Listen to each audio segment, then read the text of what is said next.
ধুর, রুষাটাও না আমাকে এমন ঝামেলায় ফেলে দিল, আমার তো ভয়ও লাগছে আবার লজ্জাও লাগছে। ওনার সামনে দাঁড়িয়ে আমি এসব কিভাবে বলবো? পরের দিন সকালে নওয়াফ, আমাদের তো প্রতিদিনের কাজ ভার্সিটিতে গিয়ে একবার ঘুরে আসা। চল আজকেও যাই। আজকে তোর বার্থডে, ওটা না হয় ভার্সিটিতে গিয়েই পালন করব। মাইজ নাপকে কল করে কথাগুলো বলল। নাপ মুখ মলিন করে বলল, আজকে আমার বার্থডে, আর যার থেকে প্রথম উইশ আশা করেছিলাম তার কোনো পাত্তাই নেই। ও হয়তো জানে না। ঠিকই বলেছিস, আমি তো ওকে কখনো বলিনি। আচ্ছা তুই আয়, আমি কল কাটলাম। ওকে। মাইজ কলটা কেটে দিল। নাপ বাড়ি থেকে বের হতে যাবে, তখন নিধি আর নেয়াজ একসাথে বলল। হ্যাপি বার্থডে মিস্টার নব চৌধুরী। নাপ হাসি দিয়ে বলল। তোরা তো হঠাৎ করে এসে আমাকে চমকেই দিয়েছিস। নাদিরা বেগম এসে নাপকে পায়েস খাইয়ে দিয়ে বললেন। শুভ জন্মদিন ছোট বাবা। নাপ সলো সলো চোখে নাদিরা বেগমের দিকে তাকিয়ে আছে। মা, কতদিন পরে তোমার মুখ থেকে এই ডাকটা শুনলাম। নাদিরা বেগম নওয়াফের কপালে একটা চুমু দিয়ে বললেন। এখন থেকে আর কখনো তোর সাথে খারাপ ব্যবহার করবো না। আমার দ্বারা তুই আর কোনো কষ্ট পাবি না। নাফ হাসি দিয়ে নাদিরা বেগমকে জড়িয়ে ধরল। কিছুক্ষণ পর নাদিরা বেগমকে ছেড়ে দিয়ে পড়ল। আমি একটু ভার্সিটিতে যাচ্ছি। নেহাজ পাশ থেকে পড়ল। কেন, কোনো কাজ আছে নাকি? না, মায়াজ কল করে যেতে বলল। ওরা নাকি প্রতিবারের মতো এবারও ভার্সিটিতেই আমার বার্থডে সেলিব্রেট করবে। নিধি হাসি দিয়ে পড়ল। এটা তো ভালোই। বড় ভাইয়া চল, আমরাও ছোট ভাইয়ার সাথে যাই। নেহাজ নিধির সাথে সাই দিয়ে পড়ল। হ্যাঁ চল, ভালোই হবে। নাফ ওদের সাথে তাল মিলিয়ে পড়ল। হ্যাঁ চলো। আম্মু, তুমি কি যাবে? না রে, তোরা যা, তবে তাড়াতাড়ি বাড়ি ফিরে আসিস। নাফ হাসি দিয়ে পড়ল। আচ্ছা আম্মু। নাফ গাড়ি পার্ক করতে গেলে নেহাজ আর নিধিকে নামিয়ে দিয়ে তাথই আর রুষা দাঁড়িয়ে আছে। রুষার মোবাইলে কল আসে। রুষা পড়ল। তাথয়ের মায়াস আমাকে কল করেছে। ওদিকে কাজ আছে তো, তুই কিন্তু সবটা ঠিকভাবে করবি, গুলিয়ে ফেলিস না কিন্তু। তুই আমাকে রেখে চলে যাচ্ছিস? প্রপোজটা তোর একাই করা লাগবে, আমি তোর সাথে থাকবো। রুষা চলে গেল। তাথই দেখলো তার থেকে কয়েক কদম দূরে একজন দাঁড়িয়ে আছে। সামনের দিকে ঘুরে মোবাইল চালাচ্ছে দেখে মুখ দেখা যাচ্ছে না। তাথই বুঝলো এটা নাফ। শারীরিক গঠন দেখে তাথই নিঃশ্বাস ফেলে বলল। যাক, ভালোই হয়েছে উল্টো দিকে ঘুরে আছে। পেছনে দাঁড়িয়ে চোখ বন্ধ করে এক নিমিষে সব বলে দিব। তাথই গিয়ে পিছন থেকে চোখ বন্ধ করে বলতে শুরু করলো। আমি কখনো এভাবে প্রপোজ করব ভাবিনি, তবে আপনাকে না করলেই নয়। আমি জানি না কিভাবে আপনার প্রতি এই অদ্ভুত অনুভূতির সৃষ্টি হয়েছে। এর কোনো ব্যাখ্যা আমি আজও খুঁজে পাইনি। তবে এটা বলবো, আমি আপনাকে পছন্দ করি। না পছন্দ না, না পছন্দ না, ভালোবাসি। আমি আপনাকে ভালোবাসি। Love you. তাথই সেখানে আর এক মুহূর্ত না দাঁড়িয়ে দৌড়ে চলে গেল ক্লাসের দিকে। নেহাজ চমকে গেল। তার পিছনে দাঁড়িয়ে এসব কি বলেছে। সে পিছনে ঘুরে দেখলো একটা মেয়ে দৌড়ে চলে যাচ্ছে। নাপ এতক্ষণ কিছুটা দূরে দাঁড়িয়ে সবটা শুনছিল। তার চোখ দিয়ে 2 ফোঁটা পানি গড়িয়ে পড়ল। তাথই ব্রোকে ভালোবাসে, এর জন্য এতদিন আমার প্রপোজাল অ্যাকসেপ্ট করেনি। নাও তার ছেলের হাসি দিয়ে পড়ল। আজকের দিনের বেস্ট গিফট আমি পেয়ে গিয়েছি। নাপ আর এক মুহূর্ত সেখানে না দাঁড়িয়ে চলে গেল। নিধি সেটা লক্ষ্য করলো। নিধি তাড়াতাড়ি করে নেহাজের কাছে গিয়ে পড়ল। বড় ভাইয়া ছোট ভাইকে দেখলাম গাড়ি নিয়ে চলে যেতে। মানে কোথায় গেল? জানি না তো, তবে মনে হলো অনেক কষ্ট পেয়েছে। এমন সময় মায়েজ এসে বলল। নওয়াফ কোথায় ভাই? আমরা তো ওর সাথে এসেছি, তবে ও নাকি চলে গিয়েছে। রুষা গিয়ে তাথইকে নিয়ে নেহাজদের কাছে আসলো। নেহাজ লক্ষ্য করলো যে মেয়েটা তার পিছনে দাঁড়িয়ে ওইসব কথা বলছিল আর তাথই পরনের পোশাক এক। তাথই তো আশ্চর্যের চরম পর্যায়ে চলে গিয়েছে। তাথই যাকে নাফ ভেবে ওইসব কথা বলেছিল আসলে সে নাফ না। তাথই চোখ বড় বড় করে নেহাজের দিকে তাকিয়ে আছে। নেহাজ ভুরু উঠিয়ে বলল। আপনি ওসব কথা বলেছিলেন? তাথই নিজেকে সামলে পড়ল। দেখুন, আমি ওই সব আপনাকে বলিনি, আরেকজনকে ভেবে ভুলে আপনাকে বলেছি। তাথই তারপর রুষা কানে কানে ফিসফিসিয়ে বলল। ওনার সাথে নওয়াফের শারীরিক গঠনের এত মিল কেন? ওহ, তোকে তো বলতে ভুলে গিয়েছি, উনি হলো নওয়াব ভাইয়ার বড় ভাই নিয়াজ ভাইয়া।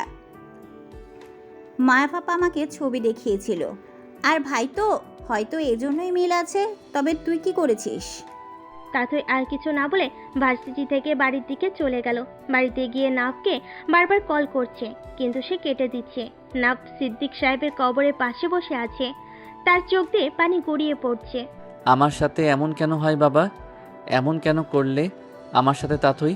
তুমি তো আমাকে আগেই বলতে পারতে তুমি অন্য কাউকে ভালোবাসো, আর সেই অন্য কেউটা যে আমার ব্রো, তা তো আমি কখনো কল্পনাও করতে পারিনি। তাথই আবার নাফকে কল করলো। নাফ তাথইয়ের কল দেখে কলটা কেটে দিয়ে মোবাইলটা সুইচ অফ করে দিল। তাথই ধপ করে বিছানায় বসে পড়ল। কি হলো নাওফের? এতক্ষণ কল কেটে দিচ্ছিল আর এখন মোবাইল অফ করে ফেললো। হঠাৎ করে রুষা কল করলো। তাথই কলটা রিসিভ করলো। তাথই কল রিসিভ করতেই রুষা বলল, তোর নওয়াব ভাইয়ার সাথে কথা হয়েছে?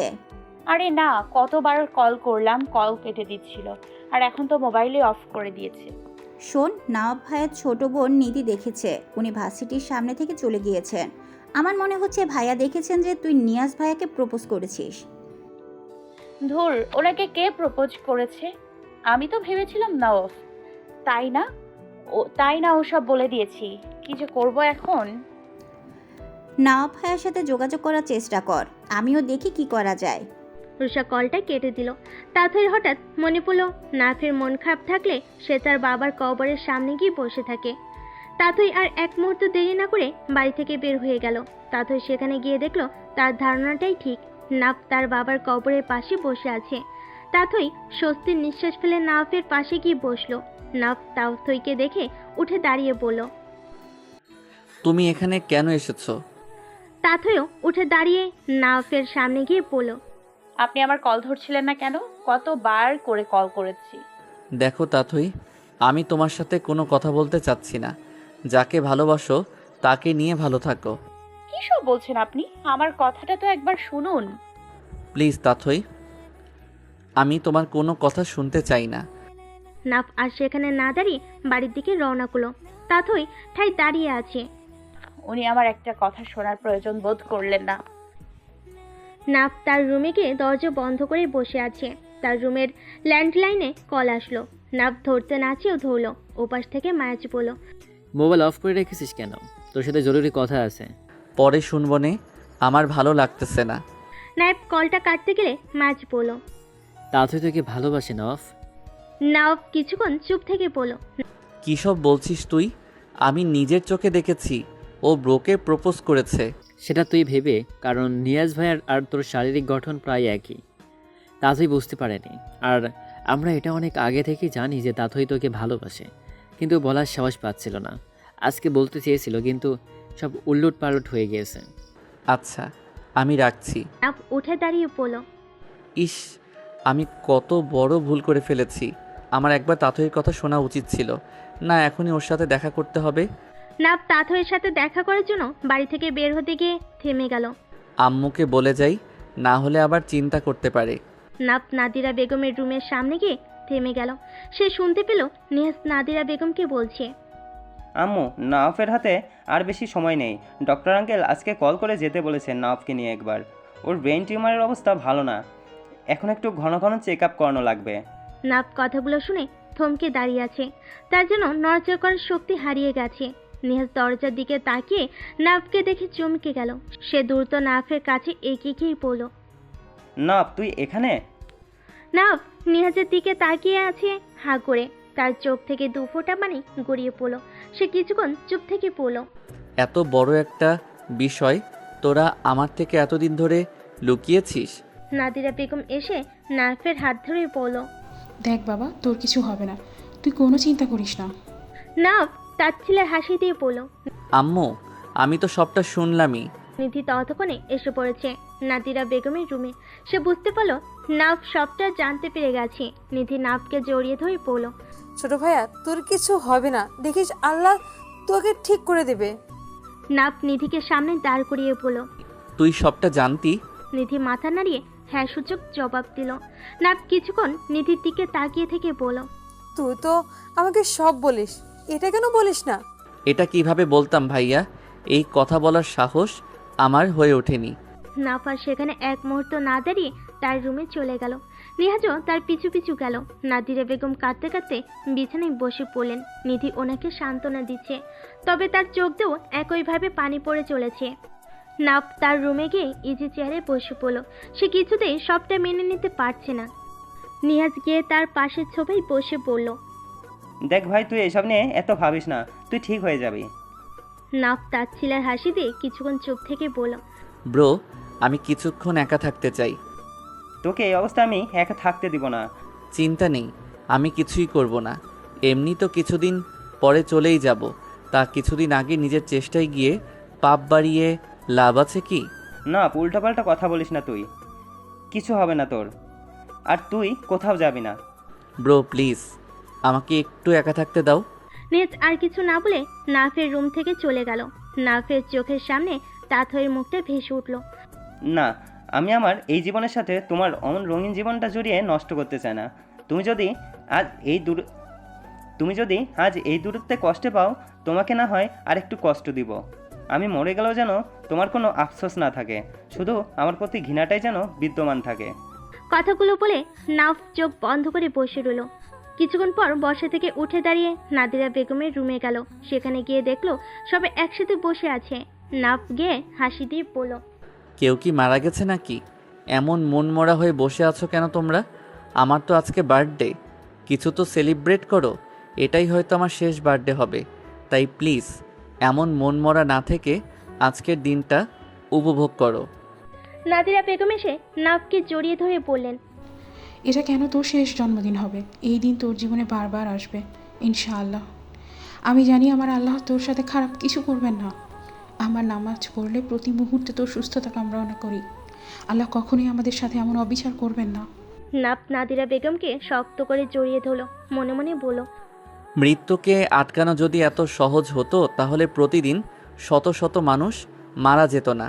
নিধি নিজেকে সামলে হাসি দিয়ে বলল, ছোট ভাইয়া, আমি তোর জন্য নিজের হাতে কেক বানিয়েছি, কাটবি না তুই?